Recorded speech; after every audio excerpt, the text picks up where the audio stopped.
Amen. Okay, maupo na tayo. Ayan. So, bago natin simulan yung ating workshop, ayan, para sa balitaan.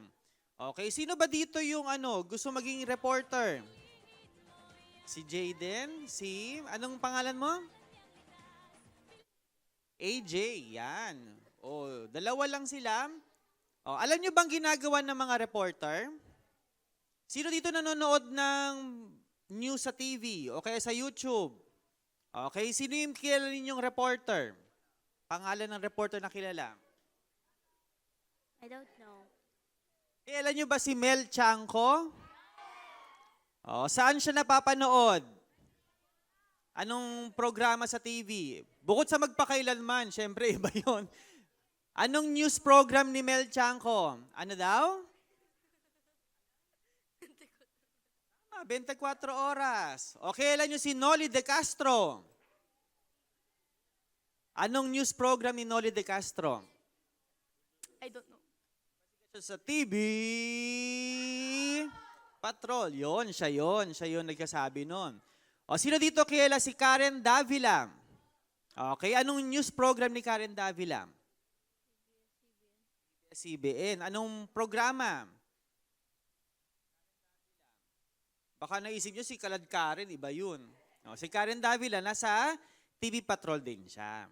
Okay, so sa kabuuan ng ating workshop, yun ang pag-uusapan natin. Okay, paano ba gumawa ng balita? At paano tayo maging mga makabagong news reporter. So later on, sa ending ng ating workshop, pipili tayo bawat grade level ng mga magiging news anchor, mga news reporter, at iba't ibang mga roles pa natin sa ating Balitaan 2024. Okay ba yon? Okay, pero bago yon, mag-activity muna tayo. Okay, ang pangalan ng ating activity ngayon ay Anyong Sayo. Ayan. Di ba sa inyong araling panlipunan, pinag-aaralan niyo yung anyong lupa tsaka anyong tubig? Tama ba?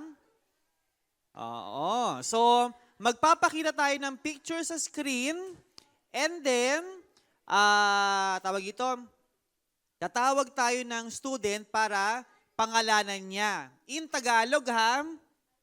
Oh, naku, mukhang mahihirapan yata ang marami.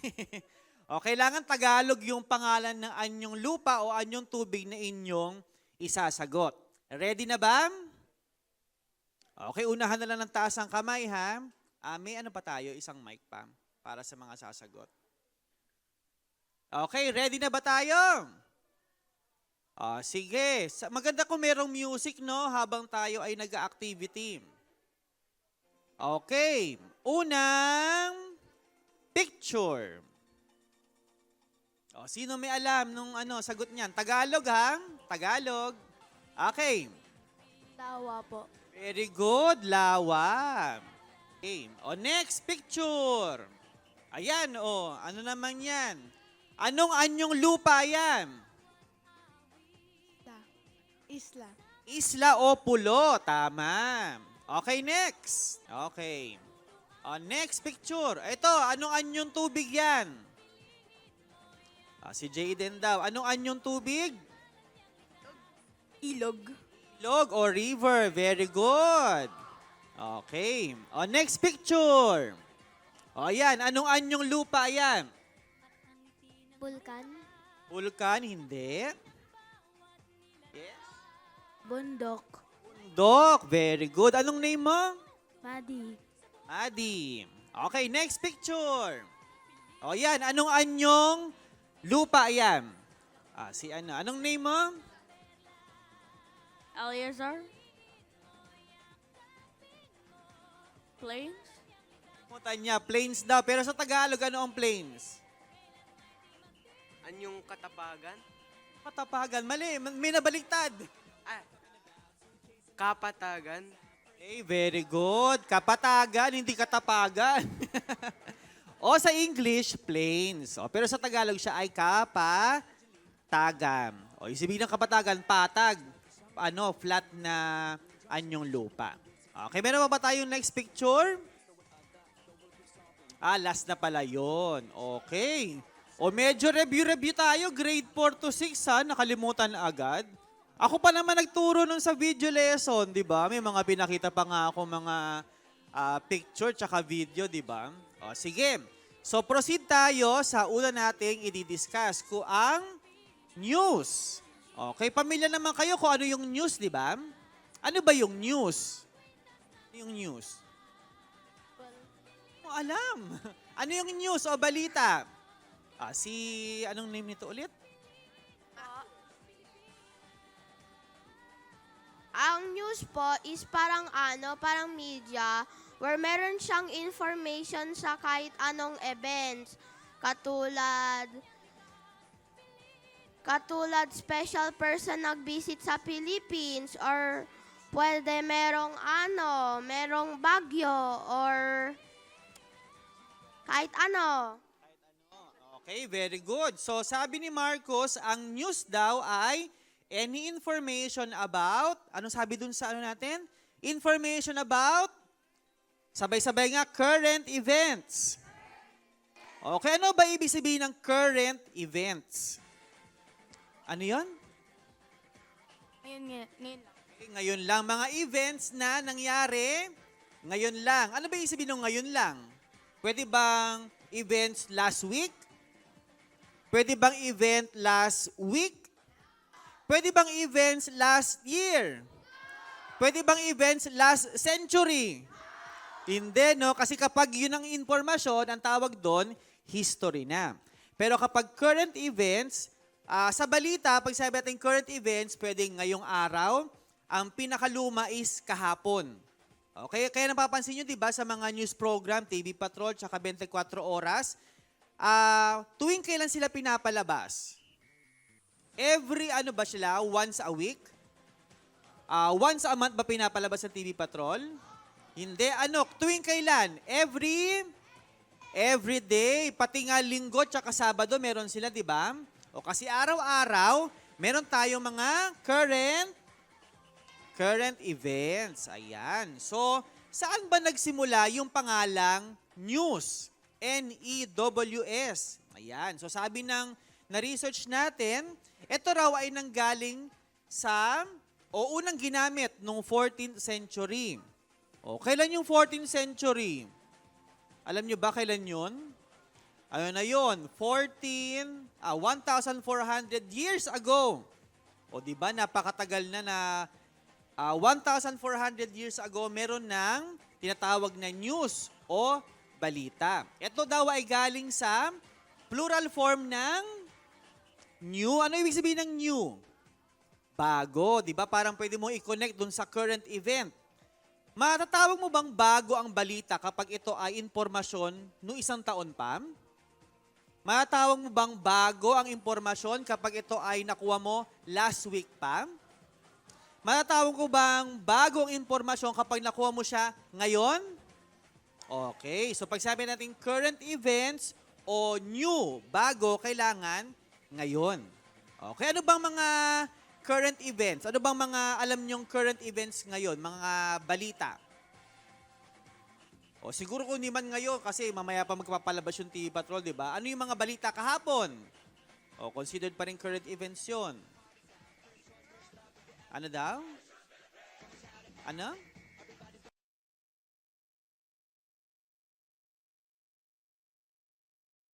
Sino na may lindol sa Leyte kahapon?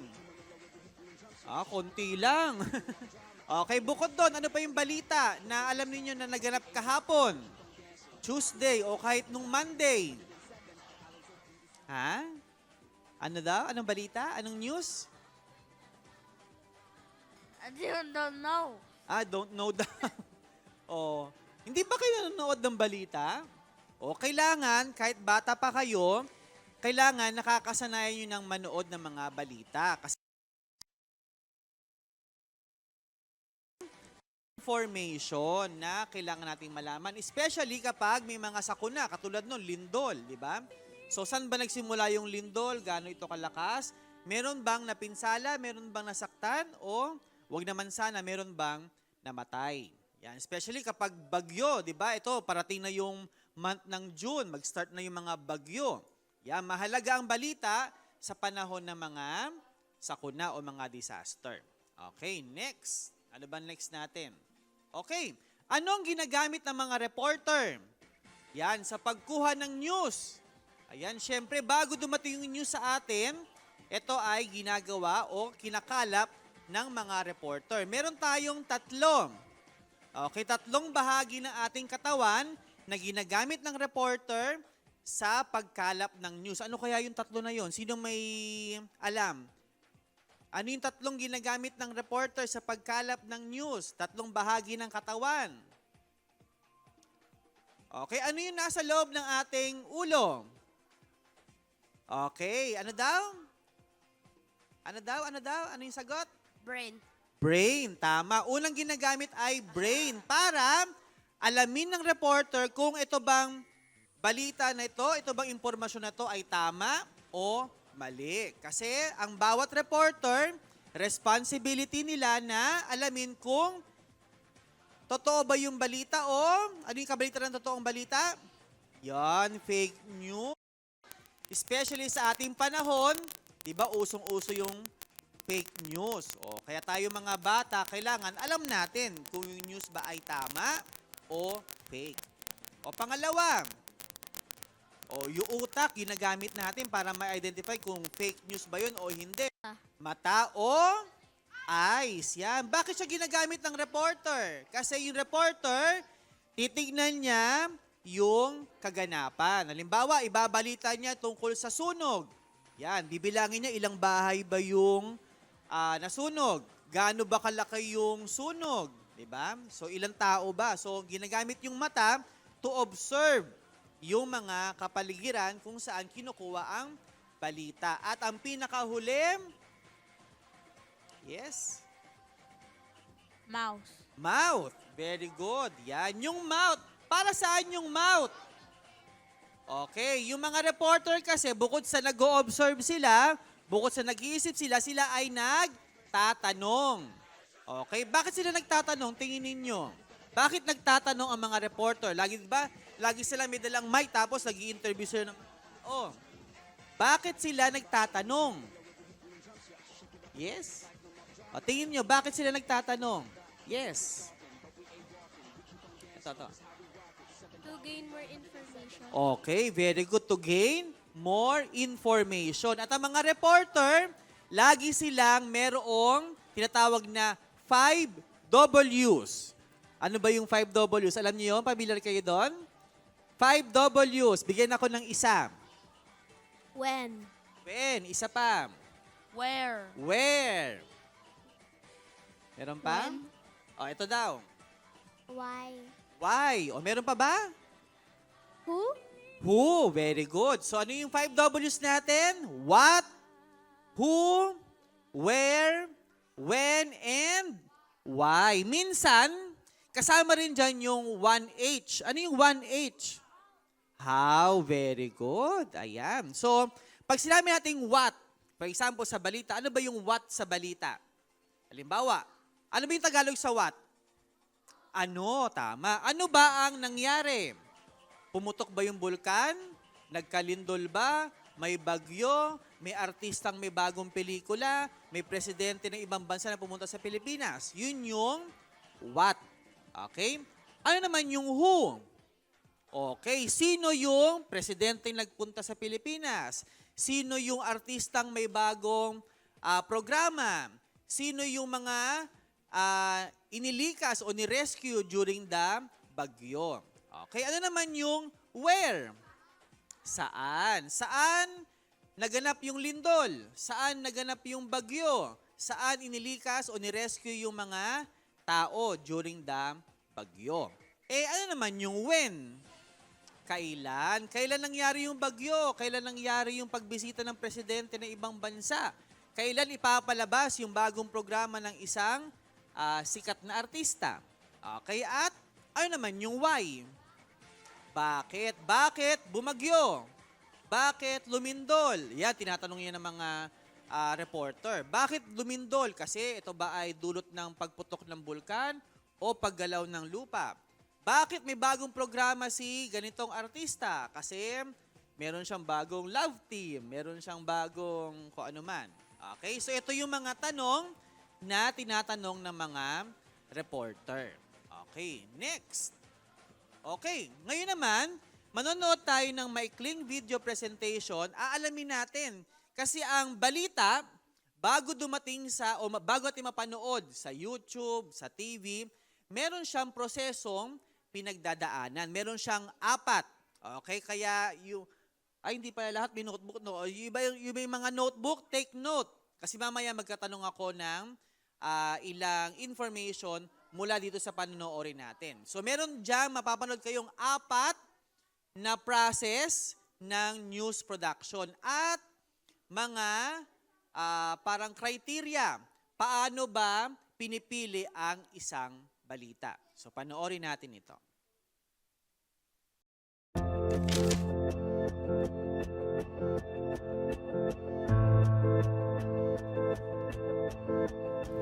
Kumusta kayo? Ako si Carmina Constantino, isang mamamahayag. 27 years na akong news anchor. Madalas ninyo akong napapanood sa telebisyon na nagbabasa ng balita at nag-i-interview ng iba't ibang tao. Philippine Justice Secretary Jesus Crispin Remulla faces the media for the first time. Is the Duterte administration able to provide that foundation? Mga reporter at news anchor ang kadalasang nakikita sa inyong mga TV screens. 3 oras bago na ibaba ang isang lalaking umakyat. Sura ng Korte Suprema ng apela ng Makati sa kanyang border dispute with Taguig. Marugdog ang apela ng mga kaanak na mga nawawalang sabungero. Nailikas na ang ilang residenteng apektado ng volcanic smog mula sa Bulkang Taal. Pero hindi lang kami ang lumilikha ng balitang inyong napapanood. Nasubukan niyo na bang manood ng balita mula simula hanggang dulo? Napansin niyo ba yung listahan ng mga pangalan sa dulo ng newscast?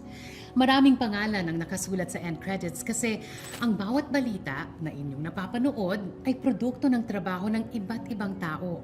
Mahaba ang prosesong pinagdadaanan ng balita bago ito nagiging balita.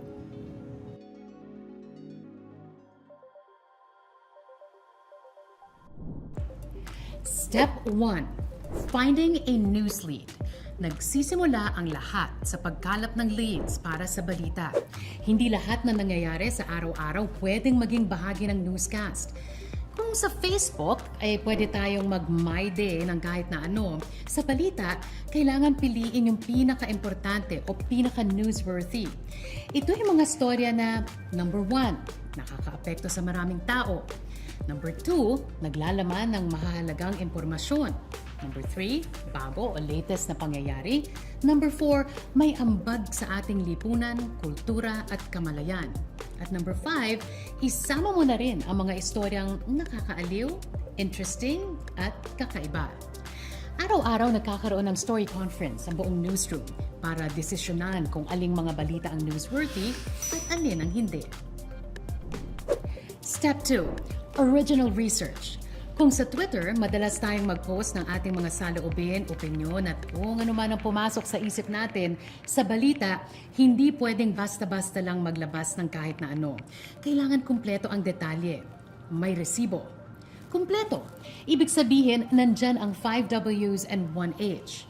Who, what, where, when, why, and how. Sino, ano, saan, kailan, bakit, at paano nangyari ang isang bagay. Pero minsan hindi sapat na 5 W's and 1 H lang ang ating pinagbabatayan. Kailangan din tayong mag-imbestiga, lalo na kapag importante itong issue sa bayan. What kind of leader will you be if you believe in fake news, Dr. Montemayor? But that trust that you speak of, Dean, you're not just going to pull that out of thin air. Ano nga ba ang resibo? Dalawa ang kadalasang pinanggagalingan nito. People trail at paper trail. People trail ang tawag sa mga impormasyon na nakukuha sa pakikipag-usap sa mga eksperto, opisyal at mga taong may kinalaman sa sinusulat mong balita. What kind of a Philippines would you like to leave your youngest child at yung inyong mga apo? Paper trail naman ang tawag sa mga impormasyon na nakuha sa mga opisyal na dokumento, libro, statistics at iba pang papeles na may kinalaman sa balita. Pati yung mga nakuha mong impormasyon sa internet, paper trail din. Uy, pero ingat sa mga nakukuha mo sa internet. Marami kasing nagkalat na fake news ngayon. Baka mabudol ka. Step 3, news writing. Alam mo ba yung salitang kiss? You don't have to be beautiful. Tom Jones talaga, ang luma ha. Wala bang K-pop dyan? That's more like it. Anyway, hindi po kiss na pang magjowa ang tinutukoy ko. Sa pagsulat ng balita, ang ibig sabihin ng kiss or KISS ay keep it short and simple. Hanggat maaari isulat ang balita sa pinakamaikli at pinakasimpleng paraan para mas madali itong maintindihan. Iwasan ang mga salitang nakaka-nosebleed. Our goal is to provide information and not cause confusion. O sample tayo ha. Basahin at ikumpara ang dalawang sentence na ito. Sentence 1. Dahil sa patuloy na active degassing ng Taal Volcano na nagdudulot ng volcanic smog, usok at abo, nagpahayag ang DOST PHIVOLCS sa lahat ng mamamayan na limitahan ang pagka-expose sa usok at abo sa pamamagitan ng hindi paglabas ng inyong mga tahanan. Ugaliin din, protektahan lagi ang inyong mga sarili sa pamamagitan ng pagsuot ng N95 face mask para hindi maapektuhan ang baga at pag-inom ng tubig para hindi mairita ang lalamunan. Sentence 2. Patuloy ang pagbuga ng usok at abo ng Bulkang Taal. Ayon sa DOST PHIVOLCS, maaari itong magdulot ng iritasyon sa mata, lalamunan at baga. Kaya paalala ng ahensya, hanggat maaari, iwasan muna ang paglabas ng bahay, laging magsuot ng N95 face mask at uminom ng tubig. O, anong mas mabilis mong naintindihan? Yung pangalawang pangungusap, hindi ba? Maraming unnecessary words yung unang pangungusap. Tandaan, kiss. Keep it short and simple. Step 4, editing. Pagkatapos masulat ang balita, dadaan pa ito sa pagsusuri ng mga editor. Kung baga, kailangan pang dumaan sa quality check ang bawat balita. Sa mga dyaryo, dumadaan muna ang balita sa section editor or news editor, mga mamamahayag na may malawak na kaalaman sa pagkalap at pagsulat ng balita. Sa telebisyon, dumadaan naman ang mga script sa mga segment producer. Pero kung akala mo tapos na, aba, hindi pa. Pag pumasa ka sa news editor o segment producer, hindi pa tapos ang proseso. Kailangan pa itong basahin at suriin ng editor-in-chief. Kung sa TV newsroom, executive producer naman ang may huling desisyon kung e-ere ba o hindi ang balita mo. Hindi simple ang gumawa ng balita. Dumadaan ito sa mahabang proseso na nilalahukan ng maraming tao. Sa ganitong paraan kasi mas makakasigurado tayo na ang bawat balita ay sumusunod sa ABC of journalism. Accuracy, brevity, at clarity. Makatotohanan, maikli, at malinaw. Uy, pero gaano man ito kaikli ha, dapat siguraduhin nating kumpleto ang mga detalye. Bukod dito, mahalaga rin ang fairness, ang pagkuha sa iba't ibang panig at pagbibigay konteksto sa mga pangyayari. Marami ang umaasa sa balita. Ito ang dahilan kung bakit binubusisi namin ang bawat impormasyon na aming inilalabas. Pakiusap ko lang, sana ganito rin tayo sa social media. Marami ang posibleng maapektuhan ng maling impormasyon, kaya ingat tayo sa ating mga pinopost. Tandaan, makapangyarihan ang ating mga salita. Gamitin natin ito ng tama. Bago mag-post ng kahit ano, siguraduhin ito ay tama at totoo.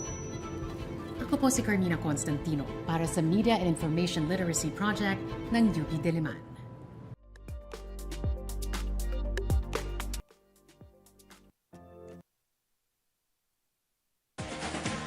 Great. Ayun. Okay, so na take note ba natin yung 4 na process ng news production? Okay, sino makakapagbigay nung step 1? O iba naman ibang kamay yung mga hindi pa sumasagot. Ayun, si nakasalamin na girl. Step 1. Finding a news lead o paghahanap ng mga posibleng balita. Okay. Step number 2. Ayun, naka-face mask na girl. Original research. Yan, dyan na mapasok yung 5Ws and 1H. Ano nga ulit yung 5Ws and 1H?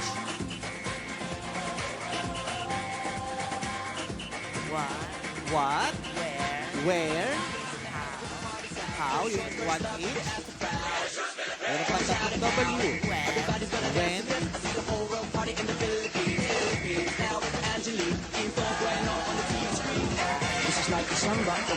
Why? And what? Tinatanong ng mga reporter habang sila ay nag-interview.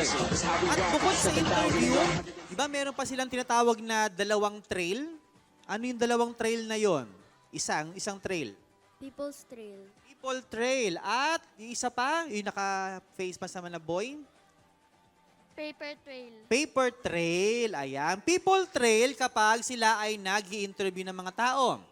Paper trail kapag, anong ginagawa kapag nagka-paper trail sila? Yes? Anong ginagawa kapag paper trail? Yung information ay galing sa dokumento. Okay, galing sa mga official documents like mga letter ng gobyerno, mga libro, at saka mga statistics na syempre related dun sa balitang ginagawa nila. Ano ang step number 3? Siya. News writing, yan. So yan na yung actual na isinusulat na yung balita o isinusulat na yung script na babasahin ng reporter o babasahin ng news anchor. Ayan. Kailan nyo ba narinig yung sasabi kong news anchor at saka reporter? Magkaiba ba yun? Anong pinakaiba ng news anchor at saka ng news reporter? Sino nakakaalam? Okay, pag tinawag nating news anchor, sila yung mga nasa studio. Sila yung nagbabasa ng mga balita. Not necessarily sila yung nagsulat ng balita, pero sila yung nagbabasa ng balita. Sila Mel Chanco, yung nabubuhay pa si Mike Enriquez, yan, sila Noli De Castro. Ang tawag sa kanila ay mga news anchor. Sila yung nasa studio, nagbabasa ng balita. Ang mga news reporter naman, sila yung lumalabas sa studio. Sila yung mga naghahanap talaga ng mga balita. Yung mga tinatawag nila, halimbawa, sino ba yung mga sikat na news reporter? Si Karen Davila ay news anchor. News reporter, sino ba ang sikat na news reporter ngayon? Sino yung mga napapanood ninyo sa sa ABS-CBN tsaka sa GMA na news reporter? Sila yung mga nasa labas ng studio at sila yung mismo nagsusulat at nagkakalap ng mga balita. Okay, last step. Step number 4. Sino hindi pa sumasagot? Ito, si girl na nakasalamin. Editing. Yan. Pag sabi natin editing, binabasa ng kanilang segment producer at ng kanilang editor-in-chief yung balita. Kung ito ba ay tama, wala bang mali sa grammar, tama ba yung spelling, tama ba yung data, tama ba yung information, yan, tsaka siya ini-edit. Okay. Tapos kanina may binanggit about newsworthy. Di ba merong 5 criteria kung bakit newsworthy o ipapalabas sa TV yung balita? Okay, yung una is, ano daw? Dapat ang balita ay nakakaapekto sa konting tao, sa maraming tao. Ibig sabihin yung balita, mahalaga sa maraming tao. Subukan nga natin ha, meron akong ipapakitang 2 headline o balita, then tingnan nyo, ano ba dun sa dalawa ang nakakaapekto sa maraming tao? Okay, pakita natin yung news number 1. Okay, heat index sa Pilipinas, pataas ng pataas. Totoo ba yan? Totoo yan, no? Sobrang init. News number 2. Pusa ni Aling Nena, nagnakaw ng isda. Okay, so alin sa 2 balita ang mas nakakaapekto sa maraming tao? Sino pa? Ayun, yun may notebook sa ulo. Yung pusa po. Ha? Mas nakakaapekto ba yung pusa sa maraming tao? Wait lang. Hindi ako nakikinig na maayos ko. Sige, ulitin natin. Alin sa 2 news ang nakakaapekto sa mas maraming tao? Ayun, yung boy na may face mask. Ito. News 1. News number 1, pakibasa ngayon news number 1. What? Heat index sa Pilipinas, pataas ng pataas.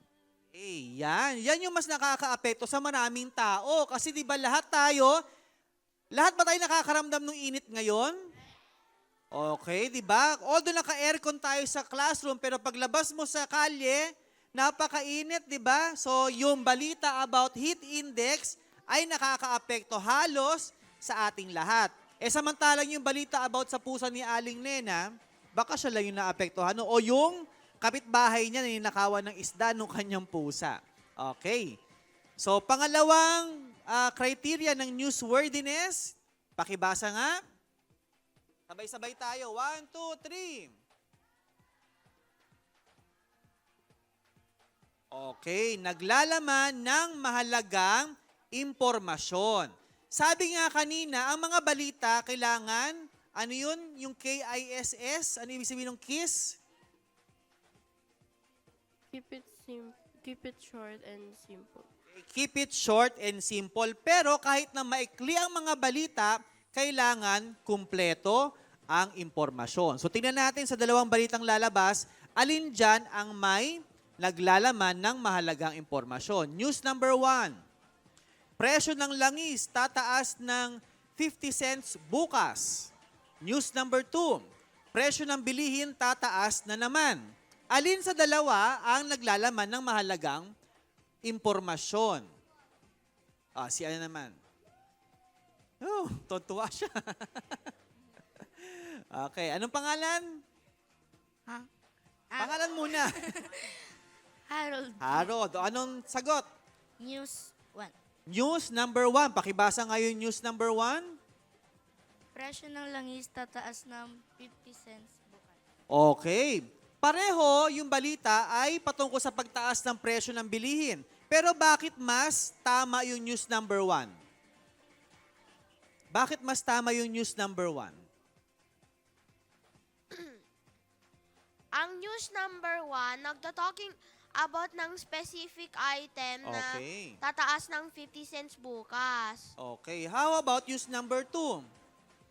Yung news number 2, same thing sa news number 1, pero except wala siyang tinatalk na specific item. Okay, very good. Mas specific yung mga information sa news number 1. Ini-specify niya kung anong produkto yung tataas ang presyo at kung magkano yung pagtaas ng presyo. Very good. Okay. Pangatlong criteria ng pagiging newsworthy is, pakibasa nga natin, 1, 2, 3. Okay, bago o latest sa pangyayari. So tingnan natin, alin sa dalawang news ang bago o latest. News number 1, BBM panalo sa eleksyon 2022. News number 2, heat index sa Pilipinas umabot na ng 47 degrees Celsius. Alin dyan ang bago o latest sa pangyayari? News number 2. Okay, news number 2. Pakibasa ngayon news number 2. Heat index sa Pilipinas umabot na ng 47 degrees Celsius. Okay, very good. Although, pareho silang tamang impormasyon, pero mas bago o pinakabago yung news number 2. Kasi yung news number 1, kailan siya nangyari? 2022 na. Ano bang taon na ngayon? Oh, almost 2 years na lang naganap. So ito ay history na yung news number 1. Hindi na siya news kasi hindi na siya current event. Okay. Newsworthiness number 4. Sabay-sabay natin basahin. 1, 2, 3.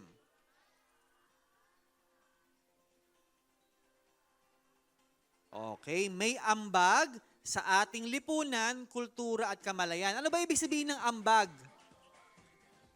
Meron siyang contribution. Yung news na yon ay nakaka-contribute sa pag-develop ng ating lipunan. Ano yung lipunan? Araling panlipunan. Ano ba yung lipunan? In English, ito ay letter S. Parang gano'n, parang social. Society. Ibig sabihin ng lipunan, yung kalipunan ng mga tao sa isang specific na lugar. Okay? Kultura at kamalayan. Ano yung kamalayan? Kamalayan is consciousness. Okay? So tingnan natin, alin sa dalawang balitang lalabas ang may ambag o contribution sa ating lipunan, sa ating kultura, at sa ating kamalayan o consciousness. News number 1. Magkapitbahay, nagsabunutan dahil sa TikTok. Meron bang ambag yun? O news number 2. Pilipinas, top 8 na most friendly country. Okay. Siya yung girl na cute. Yung news 2 po. News number 2. Pakibasa ngayon news number 2. Pilipinas top 8 na most friendly country. Okay, very good. So bakit hindi yun news number 1? Di ba mahalaga yun? May ambag ba yun sa ating lipunan? Nagsabunutan yung dalawang magkapitbahay dahil sa TikTok?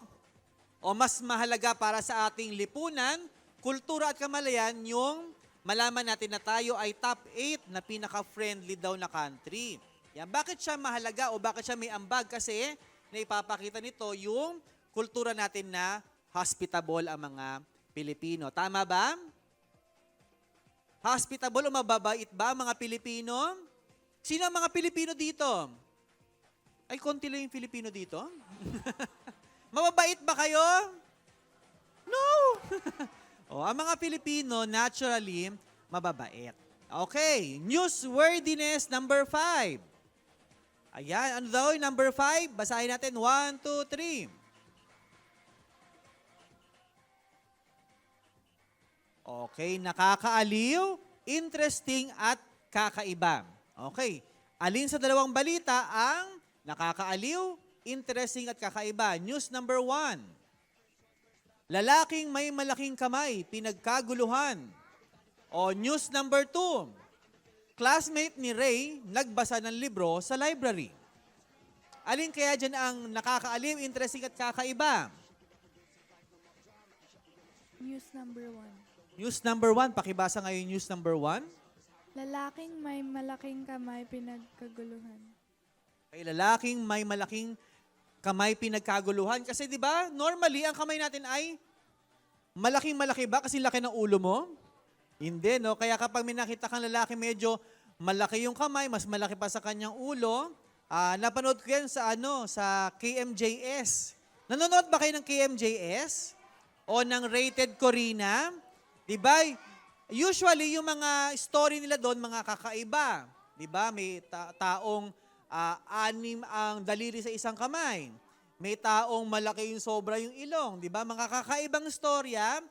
At ito ay naituturing din na newsworthy o mga balitang isinasama sa TV o sa online. Ayan. So, meron ba kayo natutunan about sa process ng news production? Okay, dahil 8:42 na, diretso na tayo sa screening. Okay, ngayon, magkakaroon tayo ng screening. Okay? Kasi, meron tayo iba't ibang role na gaganapan sa ating balitaan. Ano ba yung mga role na hahanapin natin? Okay.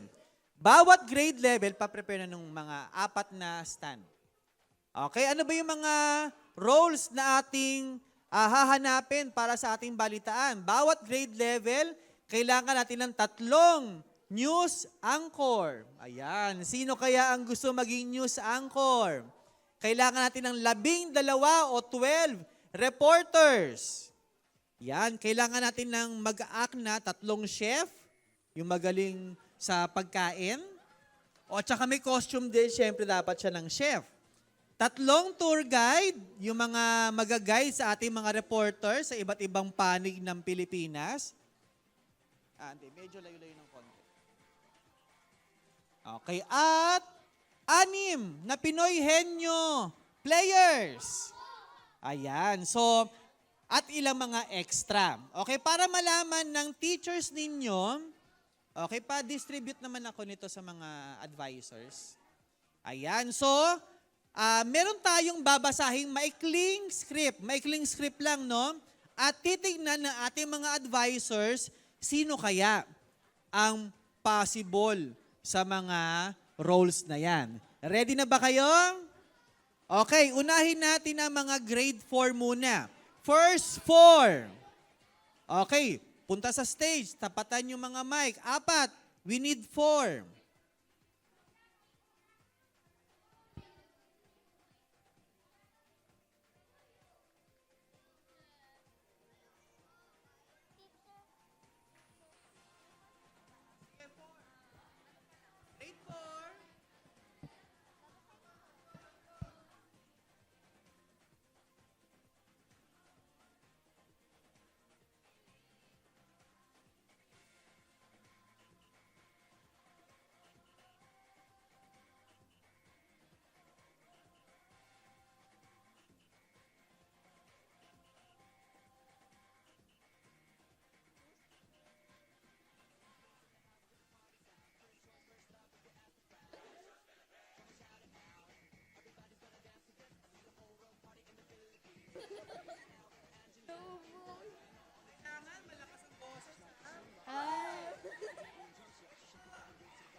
Sige, makinig muna. Yung mga aakyat sa stage, bago ninyo nababasa nyo ba yun nasa TV screen? Nababasa ninyo? Okay. Bago nyo babasahin, sabihin nyo muna ang inyong full name. Halimbawa, ako, Ryan Christian Tabay, grade 4. Sa ulo ng mga balita, pataas ng pataas. Temperatura sa Pilipinas, umaabot na sa 47 degrees Celsius. Presyo ng mga bilihin, pataas din ng pataas. Parang ganun, ha? Kaya ba yun? Sige, unahin natin si... Ako po si Isaiah Angelo A. Ponferrada. Sa ulo ng mga balita, pataas ng pataas. Temperatura sa Pilipinas umaabot na sa 47 degrees Celsius.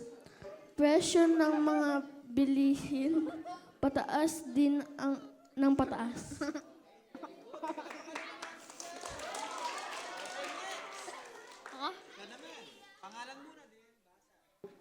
Ako si Zaki Cantua. Sa ulo ng balita, pataas ng pataas temperatura sa Pilipinas. Maabot na sa 47 degrees Celsius. Presyo ng mga bilihin, pataas din ng pataas.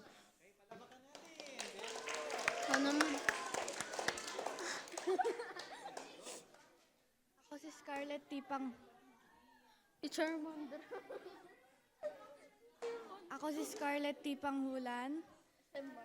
Sa ulo ng balita, pataas ng pataas. Temperatura sa Pilipinas umaabot na sa 47 degrees Celsius. Presyo ng mga bilihin, pataas na rin.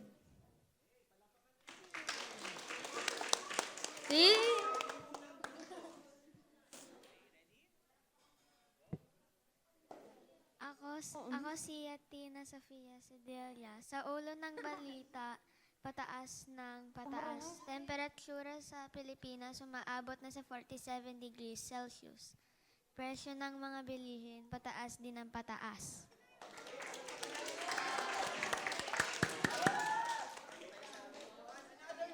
Nice one.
Ako si Craig Liam B. Flora. Sa ulo ng mga balita, pataas ng pataas. Temperatura sa Pilipinas, umaabot na sa 47 degrees Celsius.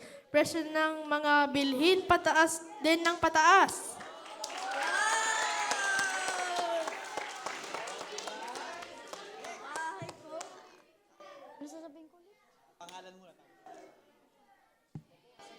Ako po si Von Russell R. Maliksi. Sa ulo ng mga balita, pataas ng pataas, temperatura sa Pilipinas umaabot na sa 40 degrees Celsius.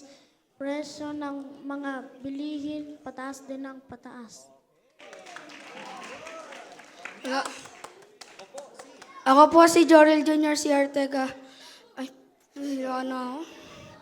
Sa ulo ng mga balita, pataas ng pataas ang temperatura ng Pilipinas umabot sa 40 Celsius. Presyo ng mga bilihin, pataas din ng pataas.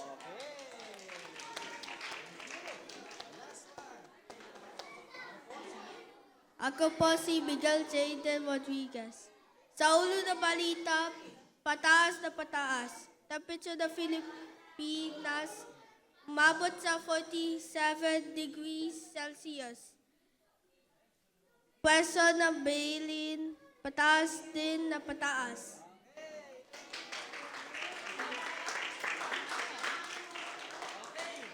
Ayun naman. Meron ba bang gusto mag-try sa grade 4? Meron pa? Oh. Ay, tapos na siya kanina eh. Grade 4. Si Maddie, gusto mag-try? Come on, lahat pwede.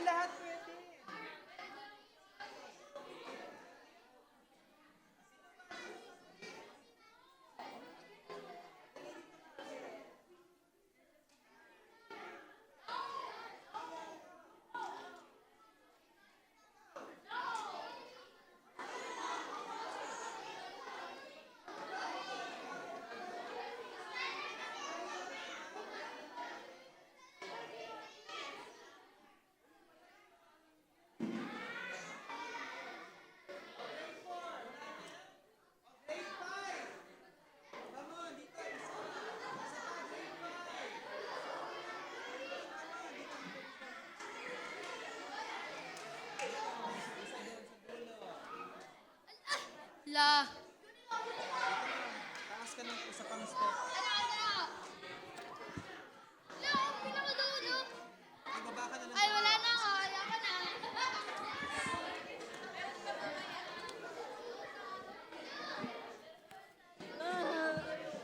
Babalik ako.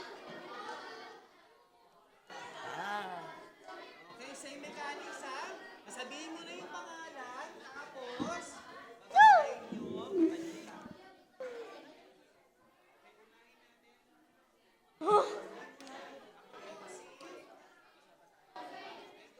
Ako po si Miguel Vistan. Sa ulo ng mga balita, pataas ng pataas ang temperatura sa Pilipinas, umaabot ng 47 degrees Celsius. Presyo ng mga bilihin, pataas din ng pataas.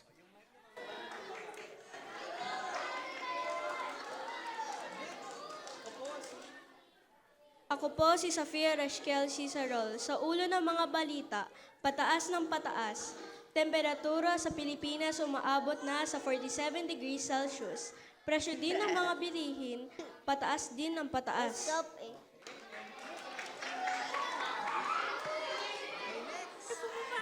lakas ang boses ha. Okay, go. Ako po si Franz Lawrence Maria. Sa ulo ng balita, pataas ng pataas. Temperatura sa Pilipinas umaabot na sa 45 degrees Celsius. Presyo ng mga bilihin, pataas din ng pataas. Okay, thank you. And last for this group. Ako ang inyong kabayan, si Adrian J. C. Rector. Sa ulo ng balita, pataas ng pataas ang temperatura sa Pilipinas. Umaabot sa 75 degrees Celsius. Presyo din ang bilin ng pataas ng pataas.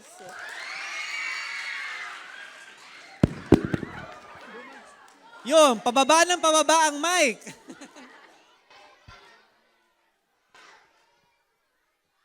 Okay, next. Grade 5 ulit. Doon, pwesto doon. 3 more, grade 5. Come on, stand up, come here. And isa pa dito.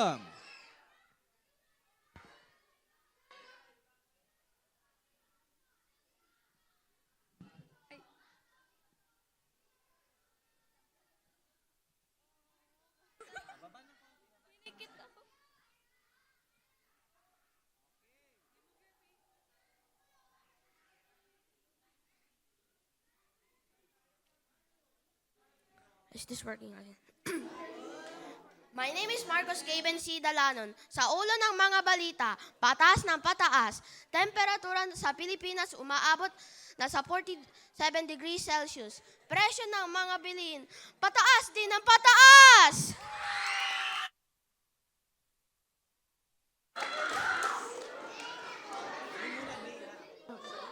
Ako po si Jamir F. Alvarado. Sa ulo ng mga balita, pataas ng pataas. Temperatura ng Pilipinas umaabot sa 47 degrees Celsius. Presyo din ng mga bilihin, pataas din ng pataas.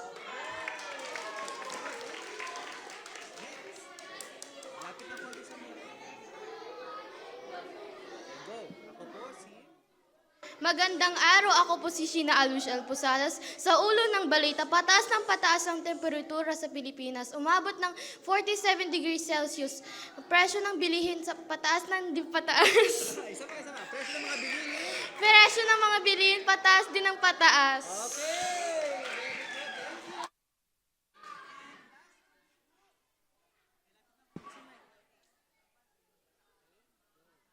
Magandang,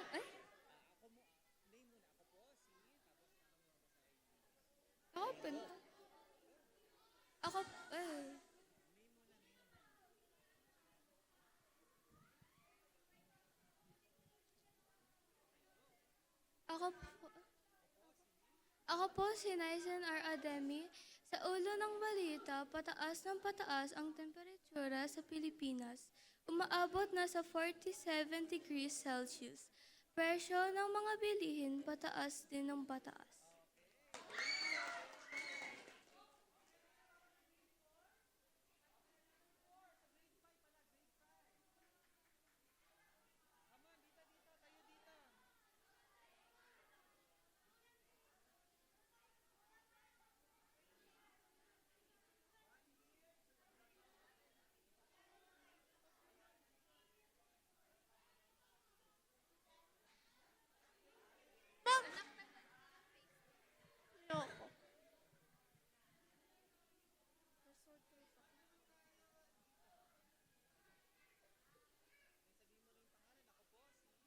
Ako po si Micaela Avery Sahara Pascual Rodriguez. Sa ulo ng mga balita, pataas na pataas tempura sa Pilipinas, umabot ng 47 degrees Celsius. Presyo na mga bilihin, pataas din na pataas. Ako po na si Noah Hope Itrason. Sa ulo ng megabalita, pataas ng pataas, temperatura sa Pilipinas umaabot na sa 47 degrees Celsius. Presyo ng megabilihin, pataas din ng pataas. Ako po si Alia Jean Ariola. Sa ulo ng mga balita, pataas ng pataas.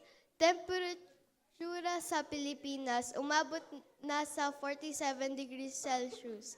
Presyo ng mga bilihin, pataas din ng pataas. Ako po si Sofia Adriana Villafranca. Sa ulo ng balita, pataas ng pataas, temperatura sa Pilipinas.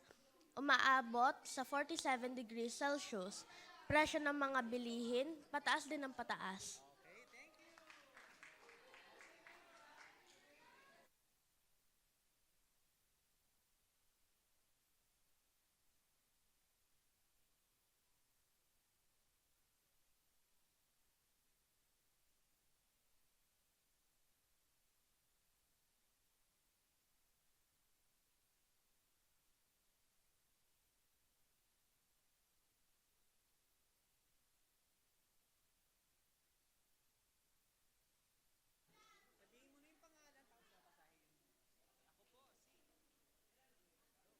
Ako po si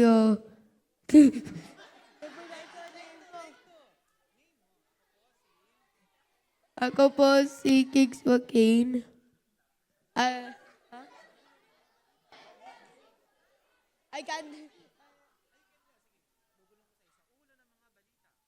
Sa ulo ng mga balita, pataas ng pataas, temperature sa Pilipinas o umaabot sa 47 degrees Celsius.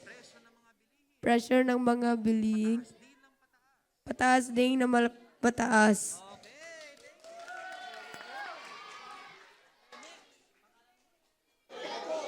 Ako po si Adrian Rene Arani at itong aking balita ngayon. Sa ulo ng mga balita, pataas ng pataas, temperatura sa Pilipinas umabot sa 47 degrees Celsius. Presyo ng mga bilihin, pataas din ng pataas.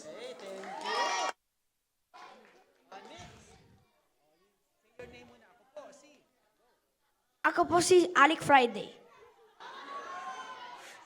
Sa ulo ng mga balita, pataas-pataas. Temperatura ng sa Pilipinas umabot sa 47 degrees Celsius. Presyo ng mga bilihin pataas din pataas.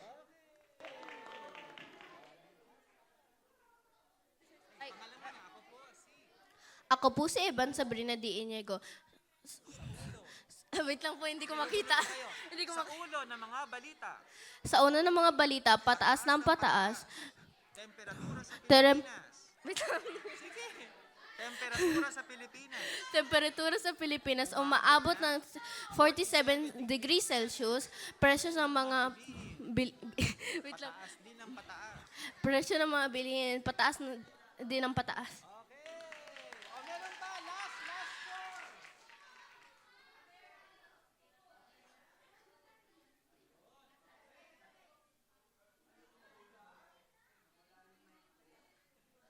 Praise. Ayun, o di ba? So na-discover natin sino yung mga possible na mga news reporter and newscaster. Okay, grade 6. Apat. O dito dali, 4 from grade 6.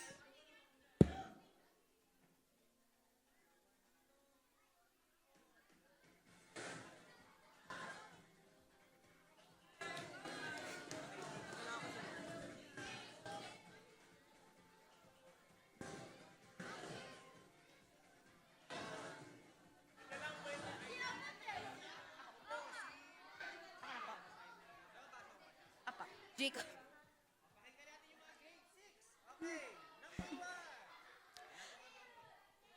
Ako po si Ulysses Harold Fajardo. Sa ulo ng mga balita, pataas ng pataas. Temperatura sa Pilipinas umaabot na sa 47 degrees Celsius. Presyo ng mga bilihin pataas din ng pataas.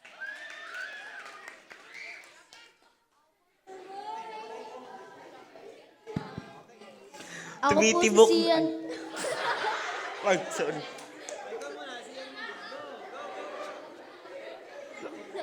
Ako po si Sian Jacob R. Arguelles. Sa ulo ng balita, pataas ng pataas ang temperatura ng Pilipinas. Umaabot na sa 47 degrees Celsius.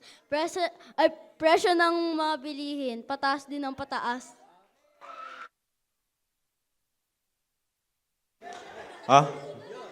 Magandang umaga. Ako ay si Jacob F. San Pedro. Sa ulo ng mga balita, pataas ng pataas, temperatura sa Pilipinas, umaabot na sa 47 degrees Celsius. Presyo ng mga bilihin, pataas din ng pataas. O, di ba?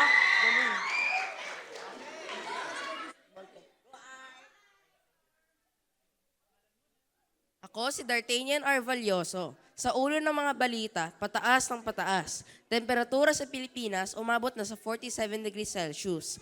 Presyo ng mga bilihin, pataas na din ang pataas.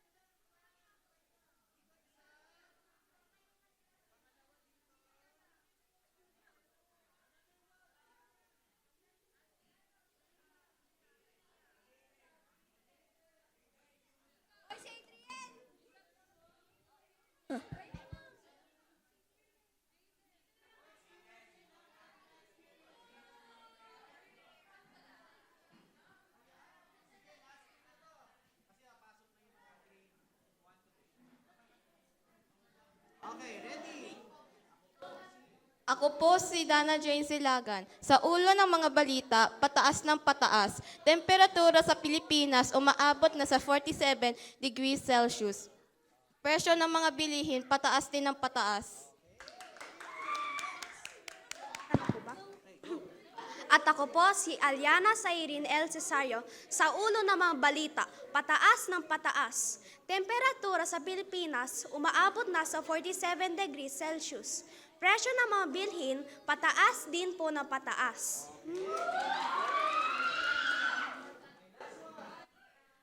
Ako si Aliyah Kapuyan. Sa ulo ng mga balita, pataas ng pataas.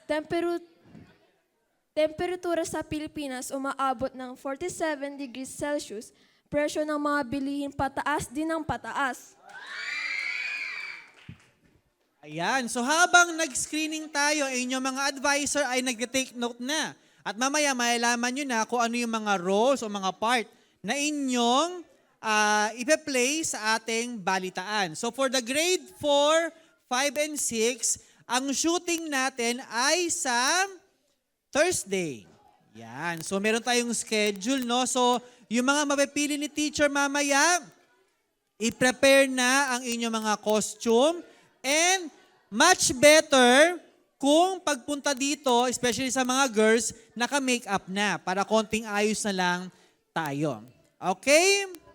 Okay, tayong lahat ay tumayo and then let's close this workshop with a prayer. Ayan. At excited na ba kayong gumawa ng balita? Yes, ayan. So hopefully, maging maganda ang ating balitaan. Halika, tayo po yung mag-pray. Let's close our eyes. Let's bow down our heads and let's thank God for this workshop. Thank you, Lord, for this workshop na amin pong naisagawa ngayong umaga at patuloy niyo pong gabayan ng mga bata sa paggawa ng kanilang mga activities, especially this balitaan, and give them wisdom, knowledge, and understanding and skills to produce a newsworthy newscast. Maraming pong salamat. This we pray, Father God, in Jesus' name. Amen.